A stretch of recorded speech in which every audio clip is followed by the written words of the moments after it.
Hi guys, my name's James, I'm from Tizwaz Riding School in Bournemouth, and today we're going to talk about this very good looking Honda Africa Twin 1100. I'd like to say thanks to Elliot, my boss, for lending me the bike. He's just bought it literally about a week ago, and he's very kindly let me have a bit of a play on it and also bring it over here to film a bike review quickly with. So, Honda Africa Twin, I knew when I started researching this video that I wouldn't get more than about 5 seconds in without saying the words Paris-Dakar. Because when you think of the word Africa Twin, that's the next thing that pops into your head, isn't it? One of the original 80s Africa Twins thundering through the desert, spanking all the competitions. And really, you know, the Paris-Dakar, it did define the class. You know, the old adage, win on Sunday, sell on Monday. Yamaha, over a 10-year period from 1975 to 1985, managed to shift 60,000 XTs, and that is a big number, particularly back then. So Honda, you know, naturally wanted a piece of the action. So when the Africa Twin started to be really successful in the desert, they were like, well, we need a road-going version. I've even heard people calling this the off-road RC30, the same way the RC30 evolved into the VFR. The race bikes from the Paris-Dakar rallies evolved into the Africa Twin. So Honda won 4 years on the road, from 86 through to 89, so 4 consecutive victories. Well done Honda, because that's a tough competition to win 4 years on the trot. We didn't get a road-going version though until 88. The original Honda Africa Twin they released was a 650 V-twin, the XLV 650, I think, if I remember correctly. They made that for just a year, quite a short model run, and then they added 100cc onto it the following year, giving us the 750 Africa Twin that we all grew up looking at in the 80s and 90s. For me personally, the bike really captured my imagination, you know, not even when I started riding, before even that. The thought that there was a bike that really could genuinely go on-road and off-road, I thought it was just absolutely amazing. You could have all sorts of adventures on it. In reality though, the old Africa Twins, I mean, they were pretty good off-road, you know, not as good as a motocross bike. But on the road they were a little bit let down, you know, the engine was just a little bit underpowered for high speed stuff. They didn't really like to go much above 60 mile an hour. And also the suspension, you know, great off-road, but on the road it just felt a little bit lacking. It was what it was, you know, it was a rough and ready adventure bike that you could bash around, you could put it through all kinds of hell, and it wouldn't complain. After all, the thing crosses deserts, or its cousin crosses deserts for a living, so you're hardly going to kill it on your morning commute to work. So Honda stopped making the Africa Twin in 2003, which I thought was a crying shame, but it was getting pretty long in the tooth at that point, and it needed some pretty serious R&D to keep up with the other adventure bikes that were coming out at the time. They re-released the Africa Twin in 2016. I remember I had a VFR at the time, and I was cleaning my VFR, and I was watching some videos just on in the background on my tablet in the garage, and then a promotional video came up from Honda with, you know, this brand new Africa Twin thundering through the desert, and straight away I was 10 years old again. I was transfixed. I put down my polishes and I just stood there and watched Honda videos for the rest of the evening. Something that I do recommend that you do after watching this video, there's so much history with these bikes, you know, and there's so much history with the Paris-Dakar rally. It's really worth watching some more videos about the history of the Dakar and the Africa Twin, because there's a lot out there, a lot of really good content. So 2016, Honda re-released the Africa Twin, but now, you know, things have moved on a lot. BMW GS, king of the adventure class, you know, Multistradas existed at that point, and they're up against some pretty stiff competition. I mean, I forgot to mention Triumph, and also KTM makes some cracking adventure bikes, as well as every Japanese company as well. So Honda had some stiff competition when they released this, so they really did go all out on it. They changed the engine from a 750 V-twin to 1000, and they went from V-twin to parallel twin. Really like the motor in these. This is actually a slightly later model. It's a 2020 powered by an 1100, but it's a very, very smooth, torquey, confident motor in these. The other real big difference between these and the old bikes is the suspension. It's a lot better on the road. Without criticising the bike, because I do love it, I think this is about as good really as you're going to get on an adventure bike on the road suspension wise.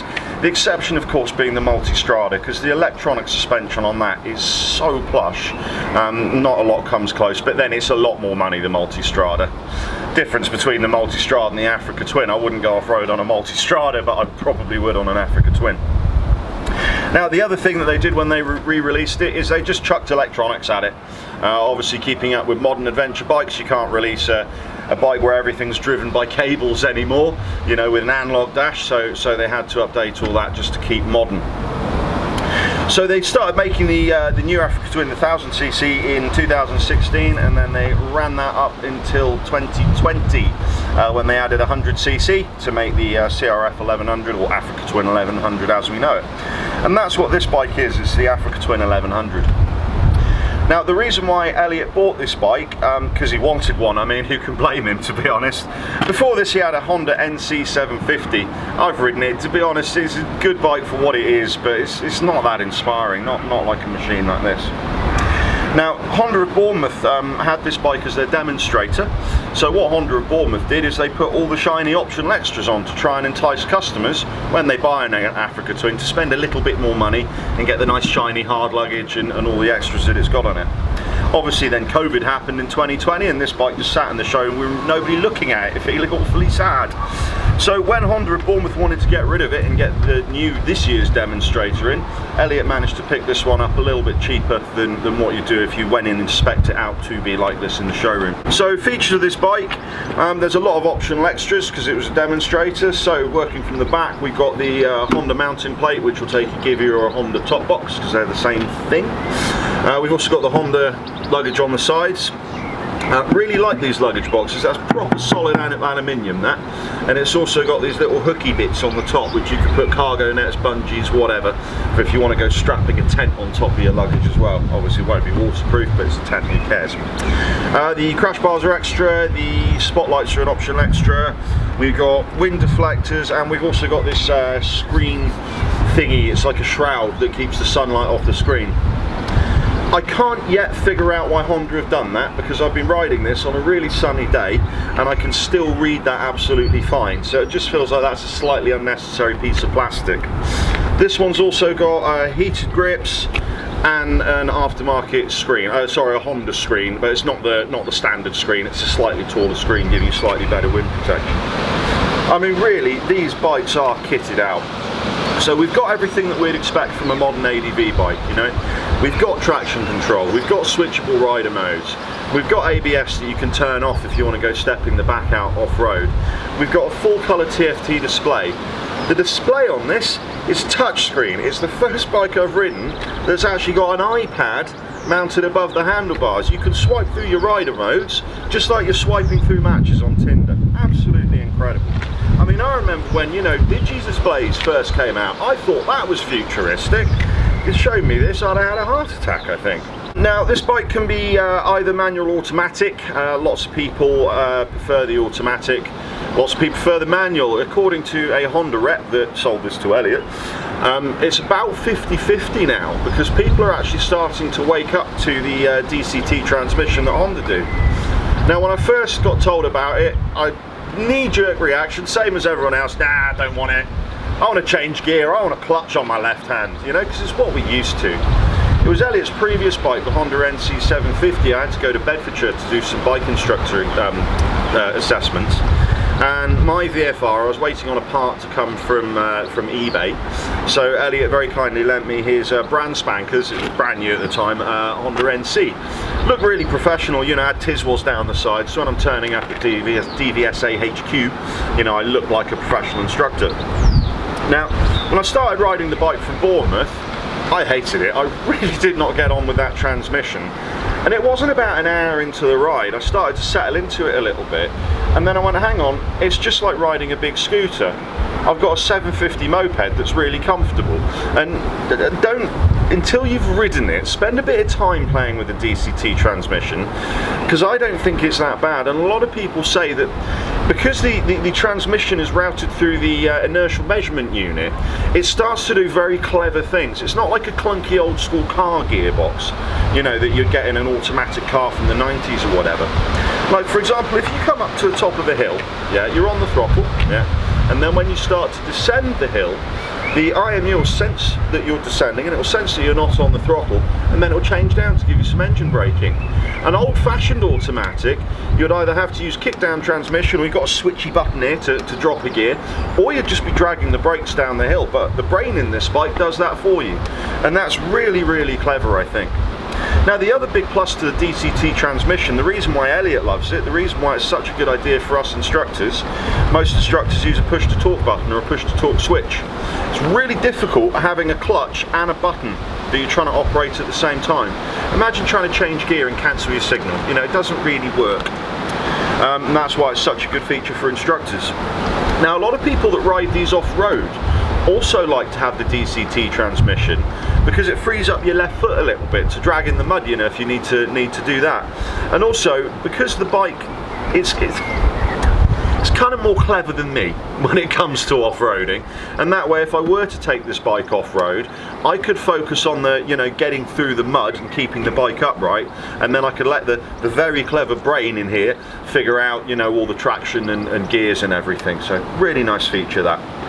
But having said that, you know, they do still sell it in manual, so if you really do want the manual version, that's still available. Now, the seat on this bike, well, I'm 6'5" and it comes up to about my belt. So it is an absolute tower of the seat. I was going to look it up last night, and then I thought about it and I decided that I wasn't going to bother.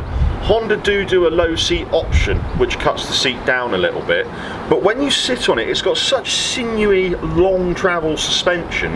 When you sit on it, I mean, at the moment, it looks ridiculously tall, and you think I'm never going to be able to fit on that. I've actually got to climb up on the foot peg at 6'5" to get on it, and then if I sit on the stand and try and put my feet down, nothing. But when you get it upright, if I'm stood on the floor, the bike comes up to meet my groin. I'm 6'5", but when I put my weight on it, it compresses everything down, and I can flat foot quite comfortably. So if you're worried about your leg length, if you're worried about the seat height, my advice to you, get yourself down a Honda dealer, sit on one, and then think about it. Obviously when you're moving, it's not a problem anyway, and you might not even need the low seat option. From this seated position, you know, you really get a sense of the scale of the damn thing. I mean, I'm 6'5", and it feels big on me. It feels plush, it feels luxurious, it feels comfortable. Looking ahead at the handlebars and dash, you know, on the old Africa Twins, it wasn't so much of a dash, it was more like somebody had taken every switch and cluster of instruments they needed and just sort of chucked it on there and then glued them on where they landed. You know, you have switches all over the place, and there was no sort of like flow to the dash. This is a lot nicer. Honda have tidied away all the switches and stuff on the switch gear, and I mean, like any modern adventure bike, there is a lot of buttons for you to have to work with your thumb. Now, looking ahead, we've got nice wide bars, obviously essential for an adventure bike, and the all-important bark busters. In front of me, we've got a digital display, an old school, you know, like a Tamagotchi screen kind of thing that you see on older bikes, you know, that always displays your speed. And then above that, we've got the full color TFT touchscreen display, which is just ridiculous. So it gives you quite a nice sort of like swooping view of the road. Other instruments I forgot to mention talking about features, we've got a USB charger and a power outlet socket for you to plug in a cigarette lighter to, or whatever it is you want to stick in that. Really, from this position, you know, the only thing that I don't like about the bike starts to become apparent. This seat, it is really hard. Now, this seems to be a trend with modern bikes, is making the seat very, very hard and very, very thin. And that's because if you put on a great big, you know, 6 inches of padding, then the bike's going to be 6 inches taller. And when you've already got such a tall seat on a bike like this, that would make it almost unrideable for anyone except for me and, you know, really tall basketball players and things. Also, the seat is very, very narrow. You know, that's another design feature that they seem to be doing more and more, because if the seat is narrow, it takes away less of that leg room when you go reaching for the floor. I mean, in reality, if the seat was as wide as I'd want it, I'd have to be on tiptoes on this bike. Personally, if this was my bike, I'd just take it to an upholsterer, get some gel put in it, maybe a little bit more padding, possibly wear some platforms when I'm riding it. So, Honda Africa Twin. Is it the best in the class? Well, really it's the best off-roader in the class. I would have one of these probably, yeah, let's go with definitely over any other adventure bike, purely because I've got a lot of history with Honda. I've owned a lot of Hondas. I like Honda. I've got a lot of t-shirts and things that say Honda, and you know, the Africa Twin just absolutely stirred my imagination right from the point I was a young kid. The other adventure bike I spend a lot of time on is a Ducati Multistrada. My friend Naji owns it, and he's a very good friend of mine that has put me on his insurance. Thing is, with the Strada, I mean, you know, this bike's just over 100 horsepower, the Strada's over 160. The seat on the Strada, yeah, it's a lot more comfortable, but I don't think the ground clearance is as good. You've got electronic suspension. This you'd have to adjust with a spanner, but the Ducati costs a lot more. Do you see what I mean? So, as for what it is, you know, this is an incredible bike. Although, if you're not going to go off-road, if you're just going to be staying on the road, you might be better off with a GS or a Multistrada instead. Okay guys, that's about all I've got to say about this incredibly good looking adventure bike. Really, once again, Honda have managed to completely captivate me with the Africa Twin. So thanks for watching, and we'll do some more bike reviews soon.